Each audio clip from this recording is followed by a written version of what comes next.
Good morning, everybody, and welcome. I am Laura O'Reilly Stanzilis. I am the Executive Director of the North Jersey Health Collaborative. We are an organization of over 158 partner organizations addressing community health needs assessments and community health improvement planning in Morris, Passaic, Sussex, Warren, and Union counties. Healthy aging is one of the key indicators of our CHIP, Community Health Improvement Plan, and the work that all of you do contributes to the larger outcomes. Now, a very, very important part of the aging process is having your affairs in order, whether it's a living will or a pulse, which is a physician-ordered life-sustaining treatment, or advanced directive, a will, a trust. The more we have our affairs in order, the better we can handle our health care, our assets, and take good care of our family when the time comes that we are no longer here. And another thing I'd like to add is, wills and trusts are not just for wealthy people, right? They're for everybody, because whatever it is that you've amassed or whatever your wishes are for your family, if it's not in writing, there could be a little confusion when the time comes that these issues need to be addressed. Our speakers today, Heather Darling, the judge of the surrogate court for Morris County, and Donald Dinsmore, Esquire of Kasha and Evans, and Scott Drainoff, a legal aid attorney, are all here to tell you from multiple perspectives why, how, and what happens if you don't. So my first guest is Heather Darling. She's the judge, the surrogate of the probate court for Morris County, and she will talk to us about why you need a will and a trust and what happens if you don't have one. Thank you, Heather, for being here today. Thanks, Laura, and thanks to the other panelists for participating today. So my office, what we do in the surrogates court when you come in with a will is we probate that will. And probate is actually the procedure by which your will is authenticated and by which an executor is named. So you need to bring in your will and the person's will, and the death certificate has to come into the office. Now, when you have a will, there's a standard written will that's signed by the executor and two witnesses, and then you have what's called the self-proving will, that is the executor, two witnesses, the notary, the testator, two witnesses, and the notary. And it also has an acknowledgement and an affidavit that is attached to it. Now, that will is ironclad. In the event that you have a standard will, it's still valid, but you have to actually find one of the witnesses. So if you can't find a witness, then you have to go through some hoops as the executor, or as the individual that's attempting to be named executor.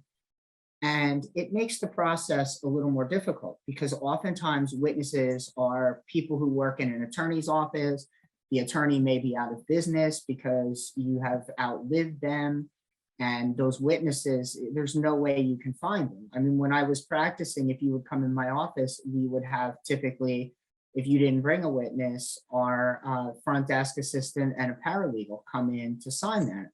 So, those people move on in life. It's not necessarily the simplest thing. So I caution people, when you're having your will prepared, make sure that you go to an attorney that's well seasoned in the preparation of wills, that understands the need for a self-proving will.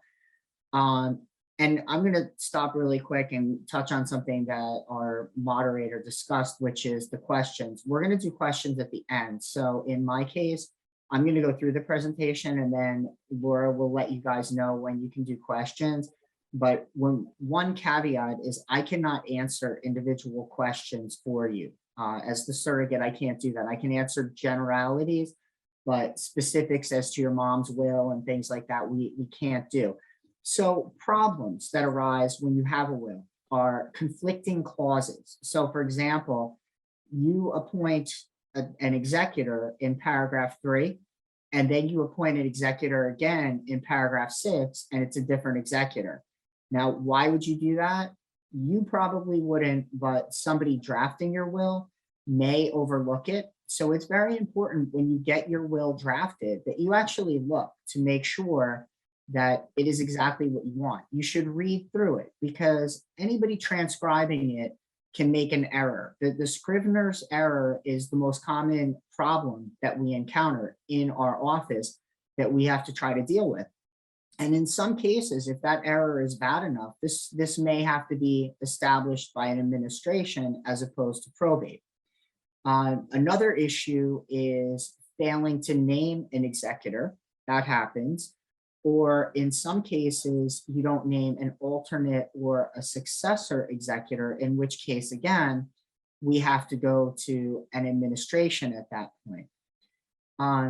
One issue too is bonds. If you don't have a will, a bond is required, but in the will, it should state specifically the executor is not required to furnish bond. And the reason for that we'll get to when we talk about administration in a few minutes. Another thing that can arise is you have a codicil. And a codicil is a document that either reforms or supplements your will in some way. Now, the codicil would be dated and it would make reference to a will of a certain date. If there's a conflicting clause in the codicil, then the codicil wins, as long as the codicil is valid. If there's any confusion, then the codicil is going to dictate because it's after the fact. But if it references a different will of a different date, then the codicil is invalid unless that will that's being presented, or I mean, sorry, if that will that's being presented also is after the codicil is dated, then it's presumed that the previous wills and the codicil are invalid and the new will dictates. So you need to be very careful when you do these codicils, which I'm sure Don will probably go over in his presentation as to how that works and why it's good and or not good as an idea. If you don't have a will, then you'll have what's called an administration. And the administrator would be your spouse. If your spouse either doesn't want to be the administrator or you don't have a spouse, then it would be your children. And if not your children, then a parent. Now, the issue with this is everyone along the same generational line, meaning if you have 5 kids, when one child applies for administration, all the other kids have to renounce. One, that can take time, and 2, there can be significant controversy because in that event, if the kids have a sibling rivalry, if one of the kids doesn't somehow trust another kid, if there's a significant amount of money in the estate, then they can start arguing and not only delay the process, but cost significant funds so that once the estate is administered, their legal fees have eaten up their inheritance, even if the estate was substantial. So, it really puts a burden on family members to figure things out if you don't have the will. And again, I'm sure that's something that Don will go into. Time and conflict, like I said, is very likely. And if no one steps forward to be the administrator, then likely you're not going to have an heir either. So that means that nobody stepped forward to claim the property, which is why nobody stepped forward to be the administrator, and your property will then escheat to the state of New Jersey. Now, it's a misnomer that that property becomes property of the state. It really doesn't. It goes into the New Jersey Unclaimed Property Fund, where somebody can eventually look it up, but it may be generations. And in some cases, no one ever does. So, essentially, for all intents and purposes, at that point, it really does go to the state because it's sitting there unclaimed. So if you don't have a will, the way administration works is all to your spouse if you have the same kids in common. If the kids are not from the same parents, if your spouse's kids and yours are not in common, then the first 25% of the estate goes to the spouse, but not less than 50,000 or more than 200,000. And 1/2 of the balance over and above that then will go to the spouse, and the remainder will be divided among your children. If there's no spouse, then everything goes to your children. If there's a spouse, parents, and no kids, then 25% goes to the spouse, same formula, not greater than 50,000, not less than 50,000 or greater than 200,000. And then 3/4 of the balance will go to the spouse and the remainder goes to the parents. If there's no spouse or kids, then the parents get everything. And if there's no parents, then the siblings get everything. So imagine trying to find all these people and figure it out for not only the administration purpose, but also for the inheritance purpose. It becomes rather time consuming and difficult. And if you don't have a sizable estate, maybe people aren't motivated to do that. So as Laura said, you don't need to have a big estate to have a will. This is the reason that you should have the will, because it does sort everything out and it prevents all these claims. Now, if the estate in its total is under $50,000 and there's a spouse, then they'll do an affidavit of surviving spouse through our office, or there's no spouse and there's under 20,000 in the estate, then a next of kin or someone else from the family can step up and seek to be the administrator of the estate. In any event, bond is going to be required in an administration. And once the administrator is appointed, that bond will be paid by out of the estate, by the funds of the testator. So what that means is that the estate is being diminished for every term of this bond that the estate is not distributed to the rightful individuals. And also, you will need to prove through release and refunding bonds that the estate has been distributed. And it can be either a formal or an informal proof, depending on what kind of challenges arise and what the size of the estate is. In some cases, you might have to do a formal accounting, which it can become quite intricate. And, another thing is if there's an afterborn, I'm sorry, not an afterborn child, an illegitimate child that comes forward, they can file a caveat. Someone who believes that there's another will, someone who claims that there's undue influence or stress on the executor when they, on the testator, when they were writing the will, can file a caveat, which will hold up the entire process in any regard. It will require that the estate be litigated in superior court to determine. So if there's an illegitimate child, if there's the possibility of having DNA sampling, if there's blood sample of the executor or the testator somewhere, then that would be an option. There can be testimony, there can be other things that will prove or disprove that this individual is a child of the testator, in which case they will be subject to inherit the estate. And if it does go to an administration, obviously along the lines of intestacy, if it's by will, they will be included as a child under the will and will get the same as long as the other children, as long as the children receive equally. If the children receive unequally, then the judge will have to decide in what proportion that child will take based on the other distributions to the other children. Now, the next thing is guardians. Guardians would be appointed by the court, the superior court or the surrogate's court, after paperwork is filed with the surrogate, with my office. Now, if it's a minor, then the guardian is actually appointed by the surrogate's court. If the person who they're seeking a guardianship for is going to be an adult, then it would be appointed in the superior court.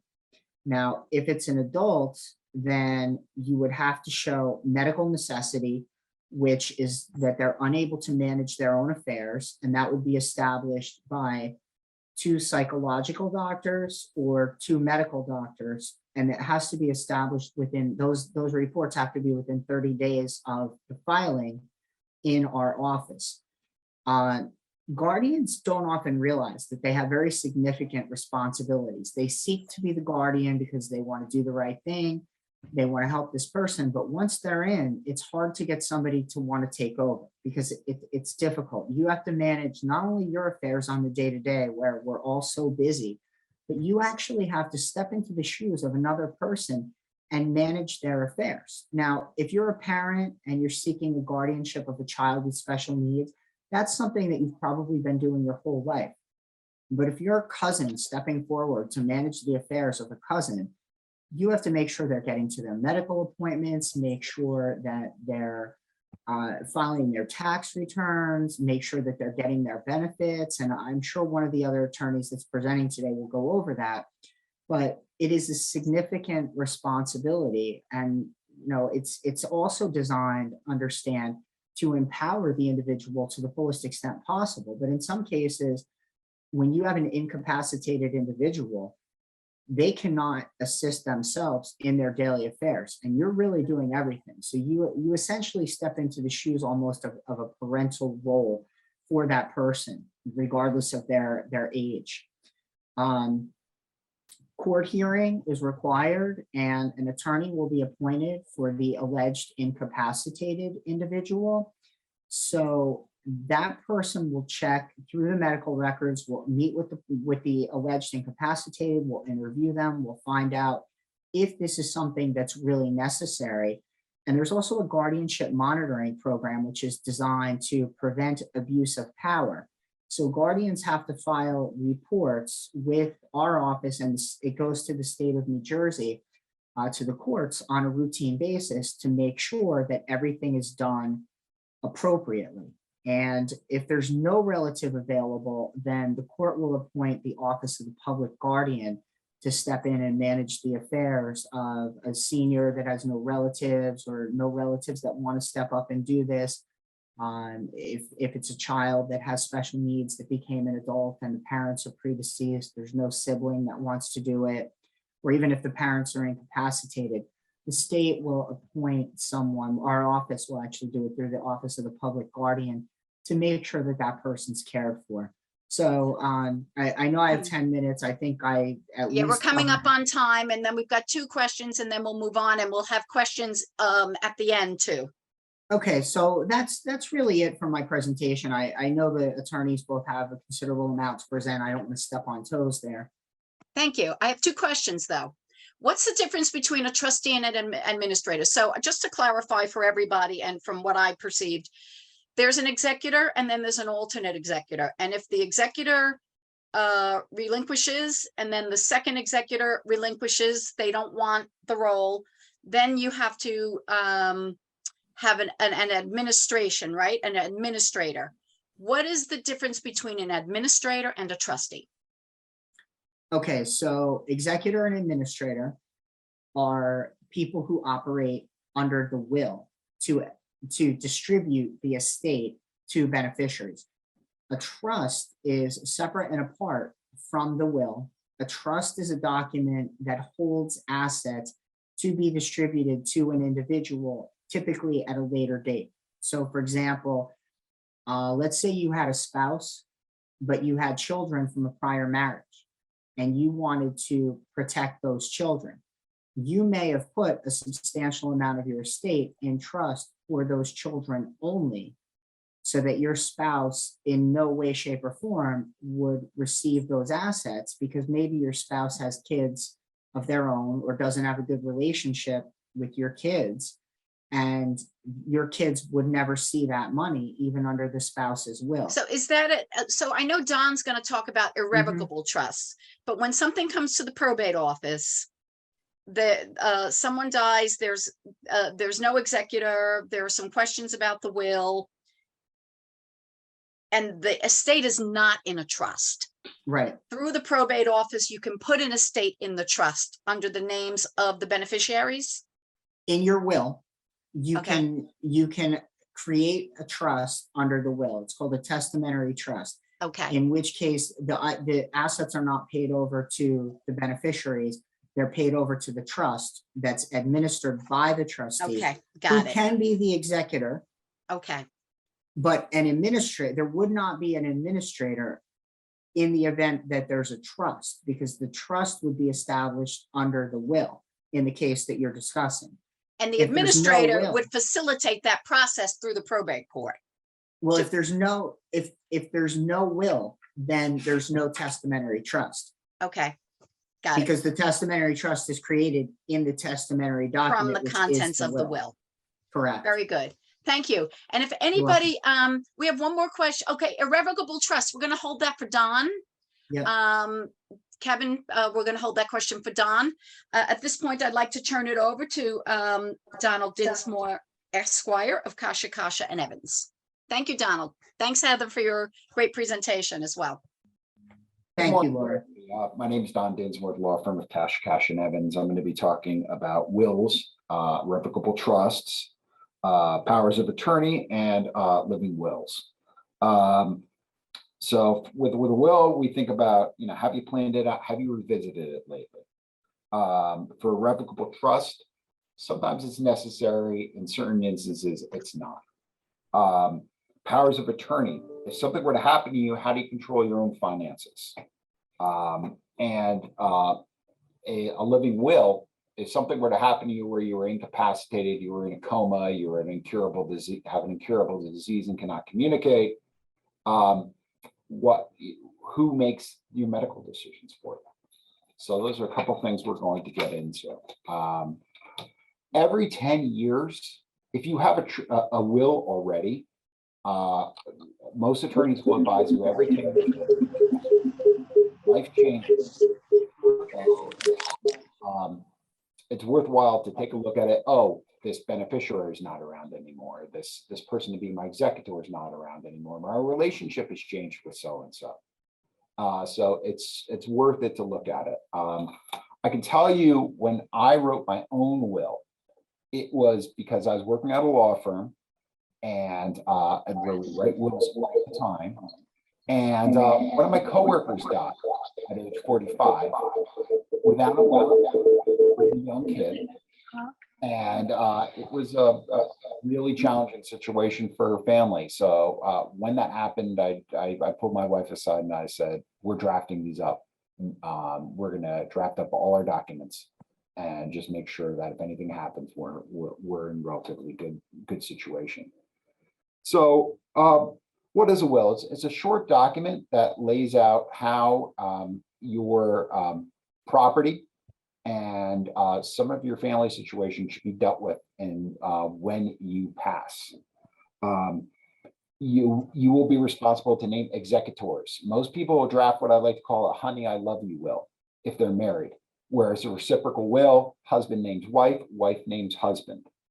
And then we advise to have some backup executors, alternative executors, because somebody's going to die first. One thing that I advise my clients against all the time is naming multiple executors. It can be a benefit if the people are going to naturally get along. Sometimes they can cover more ground with wrapping up a estate. But if you have any inkling that they're not going to get along, it's a bad idea because they can fight and they can drag out the whole process of settling up an estate. I'm representing an executor right now, and it's been a 3-year process, and we're not much further than where we started. So naming your beneficiaries. There are multiple ways to do this. You can leave everything to everyone in equal shares. You can indicate how much you want to leave them. You can indicate a dollar amount. You can indicate a percentage. Quite often, I will talk with my clients about per capita versus per stirpes at this time. Per capita means that if you have John, Charlie, and Susie, and John dies, it's redistributed to Charlie and Susie. John's portion is equally divided. And it's per capita because that is Latin for per person. More often than not, things are laid out per stirpes, which means per branch in Latin. So if John dies, his percentage goes to John's heirs. So that's quite often how beneficiary situations are laid out. One other thing a will can do, which is independent of talking about property, is if you have minor children, you're going to want to appoint a guardian ad litem in case that you are the last to die. or if you and your wife die simultaneously, you're gonna want to make sure that that's there. So it's always good if you have children to set out who would be a guardian ad litem for your children. With that, we touch on something that Heather had brought up previously, the testamentary trust. Quite often, kind of going with the idea is if you have children and you die and they're not at the age of majority, who's going to watch out for that money until they reach the age of majority? So that's one of the ways that people use testamentary trusts. The other sort of testamentary trust that I encounter, although it's not as common right now, is a testamentary trust where the wife or husband can disclaim using the trust or not. When we had federal estate taxes that came into play, people quite often put the house within that trust and let that trust carry itself out, so it's not distributed and not subject to estate taxes. About 3 or 4 years ago, the federal government, the state of New Jersey, let me correct that, did away with this estate tax. So that is not as much of an issue as it used to be. So, Don, yes. I have a very timely question to this that was in the chat right before you spoke. So I guess you could expound. So if a house is in an irrevocable trust and it's sold, are the proceeds that go back into the trust exempt from taxes? The trust is subject to paying taxes. Trust has a tax ID number. It pays taxes itself. So if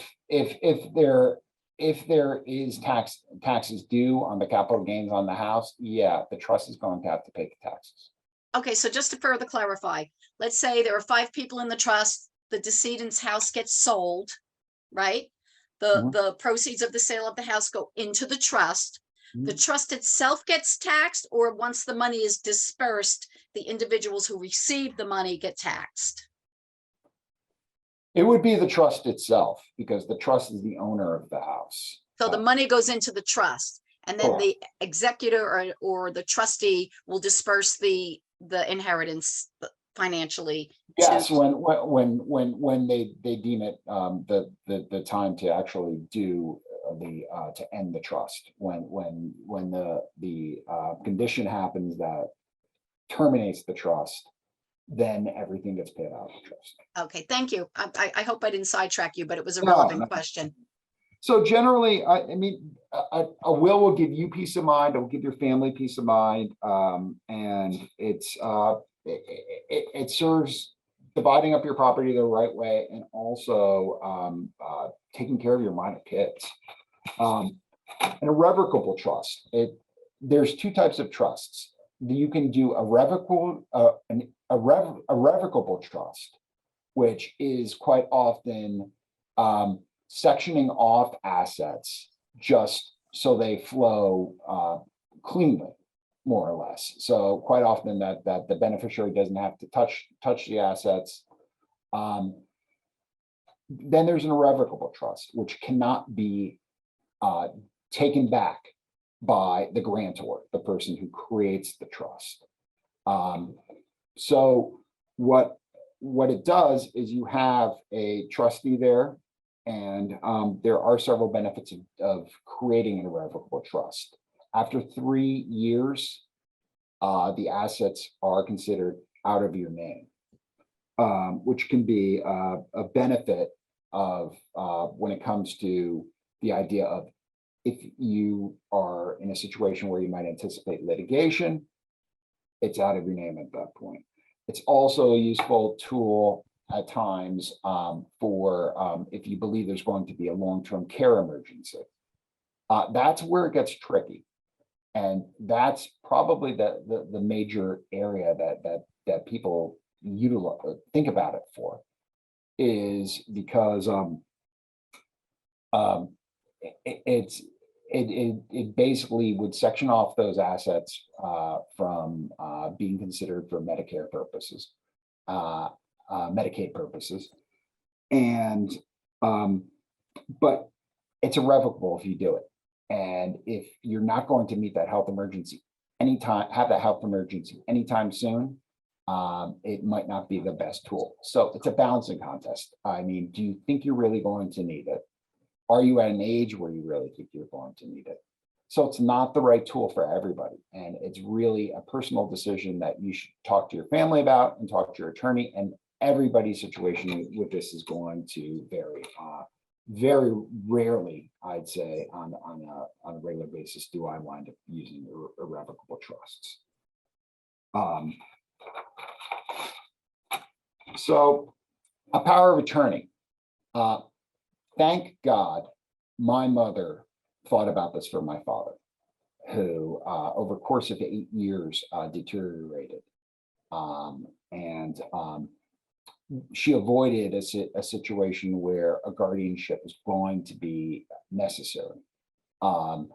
It's not always something that can avoid a situation with a guardianship. Quite often you want to be able to step into that role. It's usually more useful in a situation where you are going to have somebody who's not going to readily accept somebody's actions. A guardianship is quite often more effective there. So a power of attorney is a document which is a duly signed document that is acknowledged by the principal that authorizes an agent to act on his behalf. And this is dealing with things like bank accounts. This is dealing with things like ongoing litigation. This is dealing with any sort of financial decision that you might wind up making. It allows you to sign on behalf of that person and make decisions for them. There's quite often when I sit down with a client, we draft up a durable power of attorney, which is going to be sufficient no matter, even if they become incapacitated, the document continues onward. The other issue always here is, do you want this to be effective only upon disability or regardless of disability? And I'd say about 80% of the time people want it regardless of disability. They want the ability to, because it might be too late. It might be too late to prove that somebody is disabled. People's finances can move very quickly. So you basically appoint an agent for you. I always advise appointing an alternative agent because I said everybody dies sometimes. Sometimes somebody's incapable of taking on their responsibilities. So I always suggest a power of attorney being a good idea. So you must be competent to sign a power of attorney. If you ever relocate into another state, have an attorney of that state review your power of attorney, because there are some laws that vary state to state. Only a principal is required to sign a power of attorney. So that's that area for the most part. A living will. And this is another document that I thank God that my mother looked into for my father, because he spent the last couple of days in a facility, and at a point was unable to communicate. So this is the ability to make medical decisions for someone else. It's also called a healthcare proxy, a healthcare power of attorney. There's two areas of it. It's a designation of a healthcare representative, the person who makes the decisions. And it's also an instructive direction of in the following situations, please consult with my healthcare representative. If I fall into a coma, if I have a terminal disease and I'm unable to communicate, in those sorts of situations, a living will becomes effective. And so, yeah, we'll talk about those situations, or we'll talk about the administration of tubes for food and fluid, and it will give an idea of whether you want that, whether do you want a do not resuscitate order. I would say 90% of the time people side on, if I'm going to go, do not give me life-sustaining measures. And your healthcare representative is there to kind of guide the doctors along on the situation. One of the interesting things that I would have never thought is in one of these documents is whether you want to give anatomical gifts for the furtherance of medicine. So that's something that I'd say probably 60-40. Most of my clients are not, interested in that. Then there's some people who feel passionately about it the other way. So that, I've got on my driver's license. It's definitely something that I want to do. So that's more or less advanced healthcare directives. And that's everything I have right now. I'm open to questions. Yes, so a couple of things. Don, I know that you have some slides that will depict everything you just said. They're going to get posted on our website with this recording. Okay. I have a compound question for you. One is from one person and one's from another person. Is it advisable for aging parents to put a home in an irrevocable trust? When is the time to do that? Right. Okay. Okay. Now wait, here's another part of it. And can money be taken from a trust to care for the older person? It all depends. Okay. As I said in my my presentation, it's a fact and circumstances situation whether you feel an irrevocable trust is necessary, and it really comes down to that person. I can advise that it could be on age. It could be age is a factor, somebody's health conditions and their preferences. I mean, once you put it in there, you never get it back. And you've got so that's why it's called irrevocable. That's why it's called irrevocable. But you can create a trust without it being irrevocable, can you not?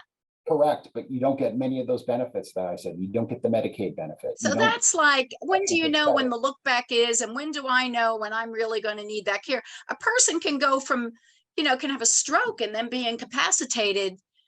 God forbid, let me preface it with that. But like, how do you know? How do you anticipate when is going to be the right time, and at what age should we, put our assets in a trust? If I could anticipate the stock market, I'd be a millionaire. Yeah, you and me both, right? Okay, so I do have one more question for you, and then before we move on to Scott, I have something for Heather. If a will was done before marriage, the English language is very complex. If a will was done before marriage, will the will still be valid? Talk about your tongue twister.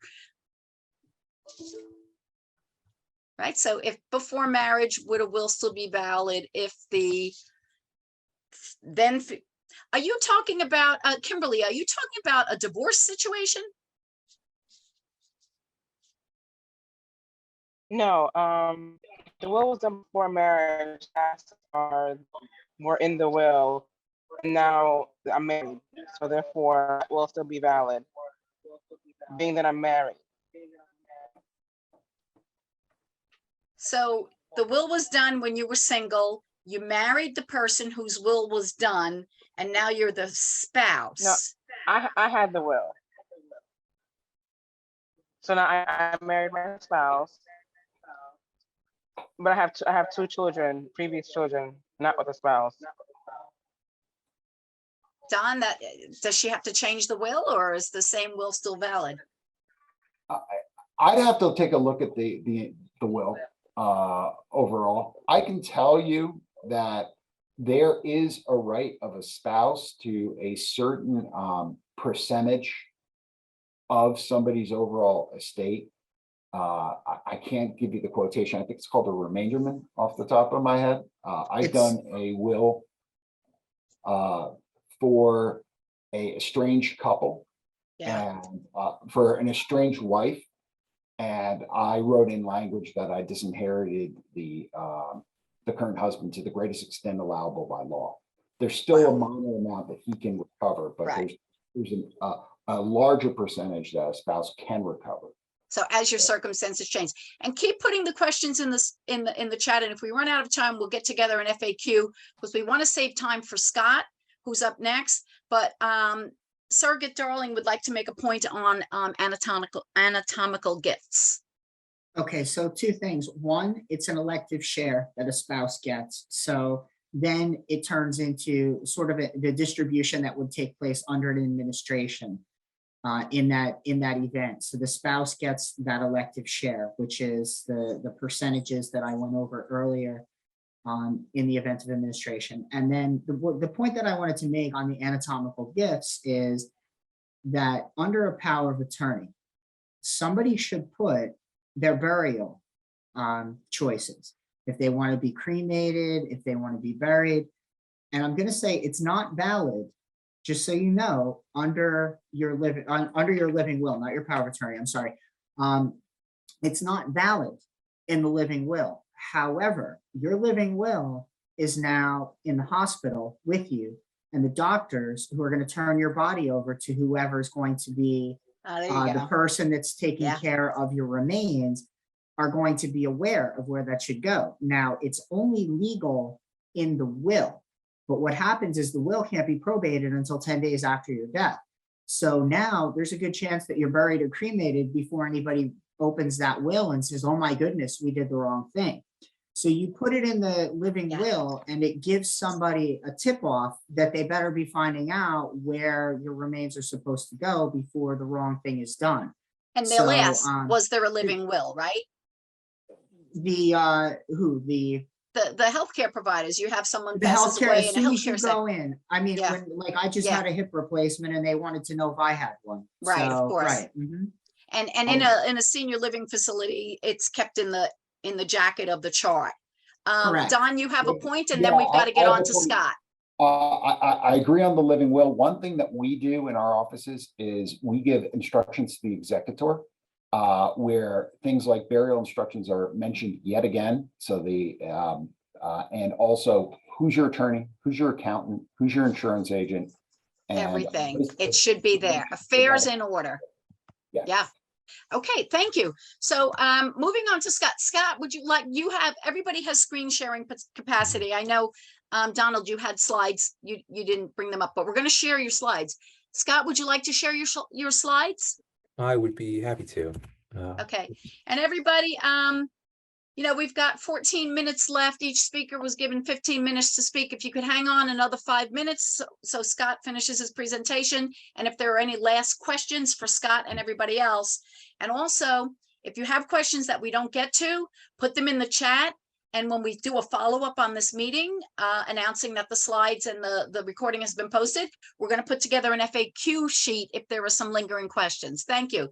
So I now introduce Scott, and did I say your name correct? Dranoff, legal aid attorney. Okay, thank you. Nailed it. So hi, everybody. Thanks for having me. Again, my name is Scott Dranoff. I am the managing attorney of our Morris County office here at Legal Services of Northwest Jersey. I'm also the acting autonomy team leader.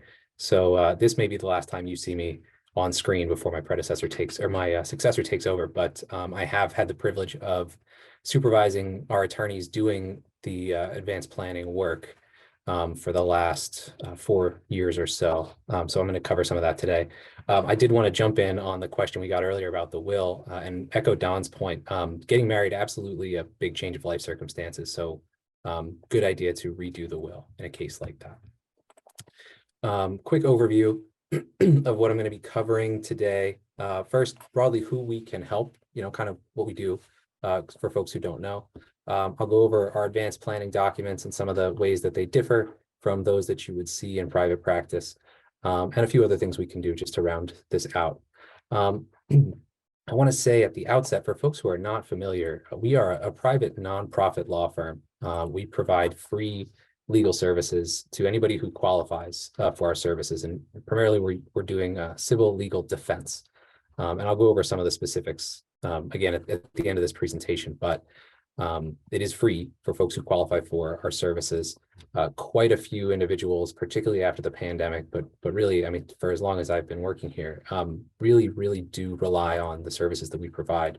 So if you have anybody in your coverage area who is light on funds and needs legal assistance, please do send them our way. And again, I'll have our contact information at the end of the presentation.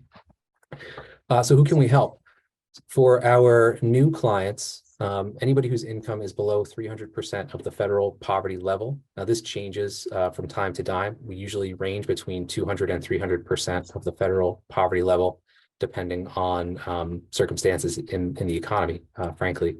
The amount varies from family size to family size. For an individual right now, it's about $40,770 annual income would qualify financially for our services. We have expanded criteria for individuals in vulnerable circumstances. For example, individuals with an HIV or AIDS diagnosis can receive services from our organization if their income is within 500% of the federal poverty limit. And I apologize, I have not done the math on that, but if anybody's got a calculator handy, we can certainly do that as well. Anybody over 60 years of age, we can provide advice and consultation.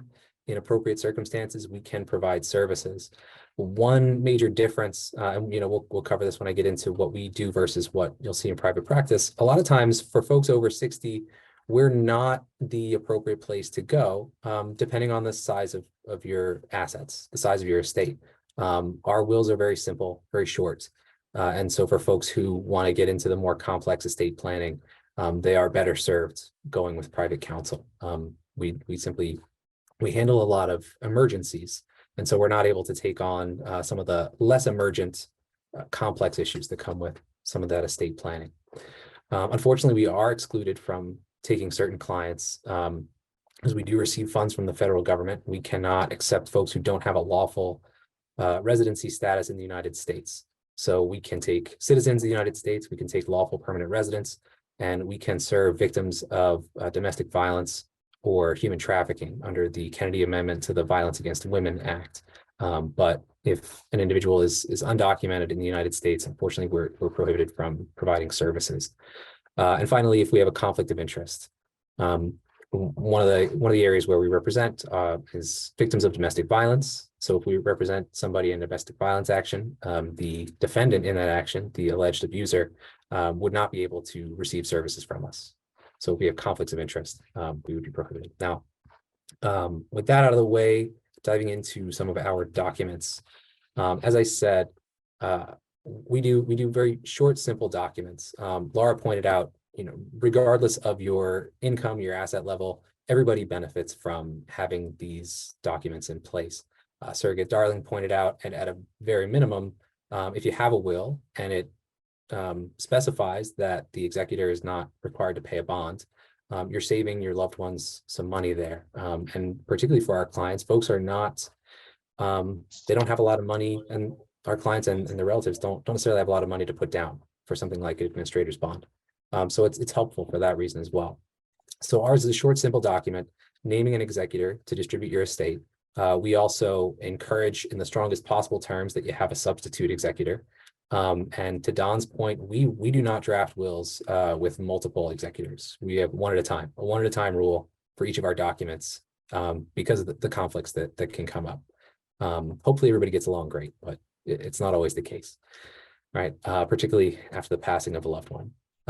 Our documents name beneficiaries to inherit your estate and funeral and disposition representatives to arrange for post-life disposition. I want to clarify a point here. We do name the person who is responsible in the will. We do not get into specific funeral arrangements in the will. We do have handouts that we provide to our clients to write out their instructions and their wishes. We don't include that in the will document itself. A few other things we're just not able to cover, unfortunately. Trust and estate planning. We don't do any trusts. The only testamentary trust that we include in our will is the type that Don mentioned for folks who are under 18 who are inheriting. So for my clients, 90% of the time, this is grandkids. And we can go so far as to say, not 18, but 25, something like that. A lot of times my clients will say, well, I want him to graduate college first because, he doesn't really know what he's doing. And I don't want to give him a big pile of money when he turns 18. It's not going to be good for him. So, we can do that. We don't get into specific conditions. other than the age of the client, or I'm sorry, the age of the beneficiary before they can inherit. And additionally, we're not able to handle things like specific instructions for pets or items that need extended post-life care. Again, the wills they're very simple, simple documents that we do for our clients. With regard to the power of attorney, I always explain this to my clients, and this is a heuristic, this is not a legal description, that in a nutshell, the power of attorney is a will for while you're alive. So in other words, you're naming somebody who is going to have a list of powers, an enumerated list of powers that you give to a trusted person. They will stand in your shoes, they will go to the bank for you, they can file taxes on your behalf, things like that. Our powers of attorney also include an optional nomination of a guardian if needed.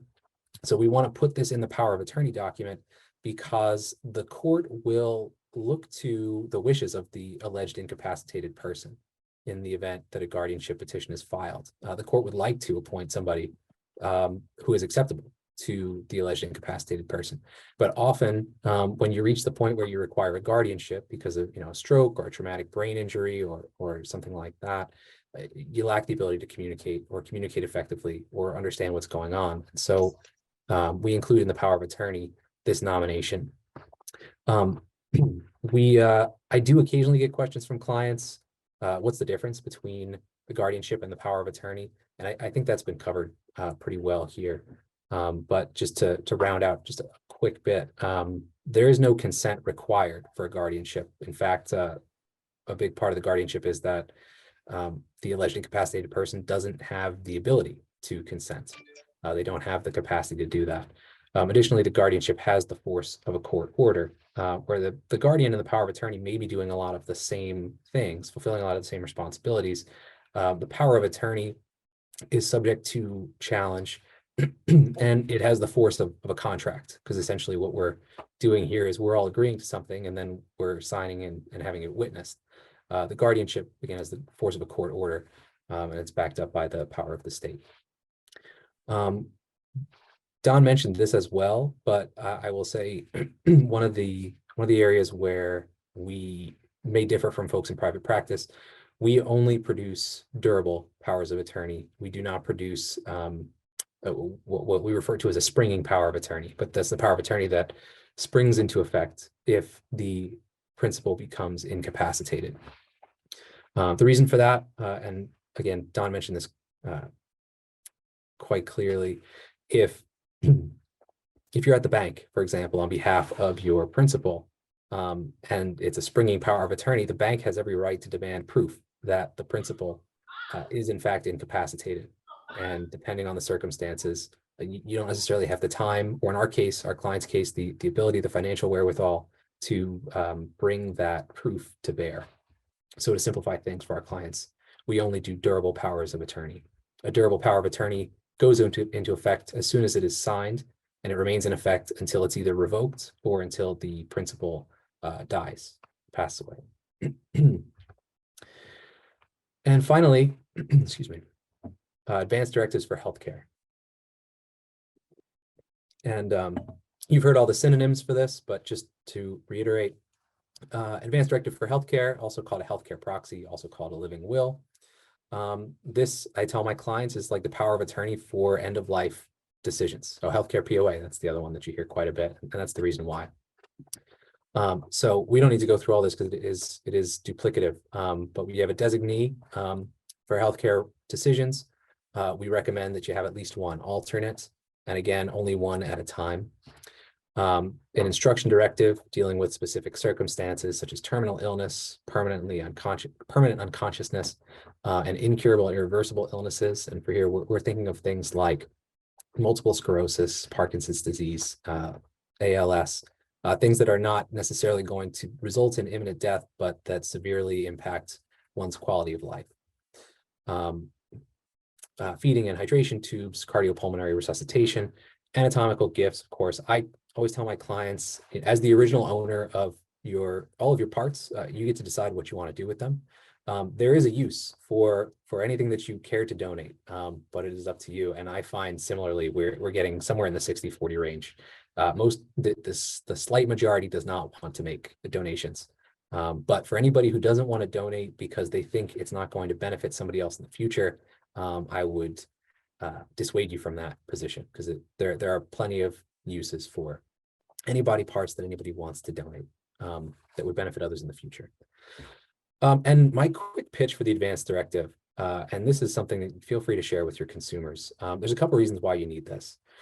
First, you want to have somebody in your corner. Hospitals are busy places. Doctors and nurses are extremely busy people, now more than ever, and it's helpful to have an advocate on your side for your care. Our advanced directives do allow the healthcare representative to ask questions of the doctor and the staff to get testing information, to make decisions on behalf of an individual. And it's nice to have somebody doing that for you.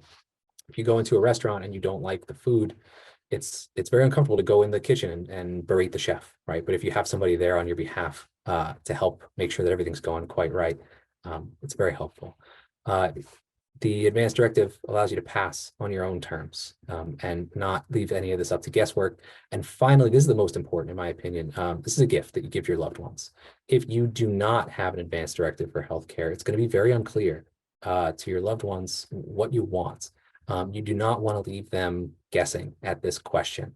And I have heard tell of clients where there's no advanced directive, mom or dad is really ill, and it's a terminal situation, but the kids, the loved ones feel obligated to do everything possible to keep them alive. Not bring them back to recovery, but keep them alive. And this can become extremely expensive. So you're putting, especially when further treatment is medically futile. So you're putting your loved ones in a really difficult position. Do we allow mom or dad to pass away, maybe against their wishes, or do we go into debt for these medical charges? So it's really helpful to them to have this document. If you choose only one, my recommendations for the advanced directive for healthcare. Of course, you can do them all, and if you do them with us, they are free. And that would be my number one recommendation. But if you have to pick one, very important. Okay, finally, this is the last slide, and then I'll take any questions folks have. There's lots of stuff that we can do for individuals who qualify for our services. We assist with landlord-tenant issues. As you can imagine, there are quite a few right now. So please do send folks our way if they're experiencing that. We can assist with public benefits, denials or terminations of Social Security, Medicaid, Medicare, and a SNAP or Supplemental Nutrition Assistance program. We do debt collection defense for credit card debt, medical, automobile debt, and bankruptcy filings in certain cases. We represent victims of domestic violence, and we can assist with criminal record expungement.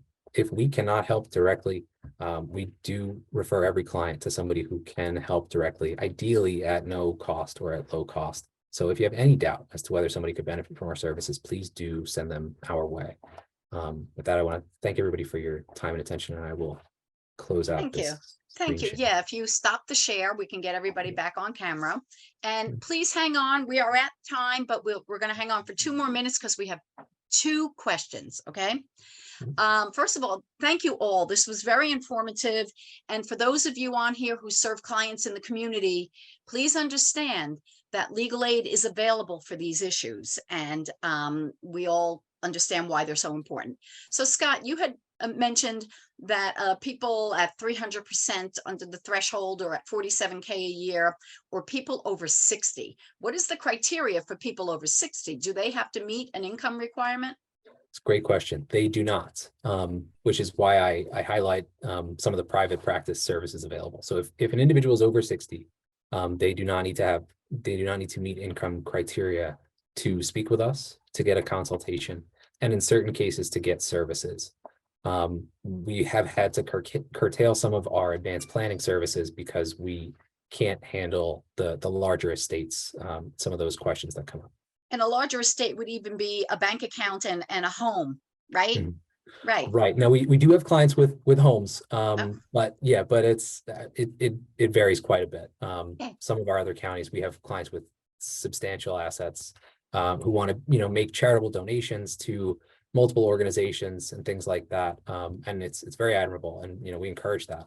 It's just not something that we're able to. And I'm going to say as tactfully as possible, those people of high net worth also can afford to pay a private attorney, right? So we have that. Okay, so the last question is, I believe this might be for the surrogate, but it could be for Don.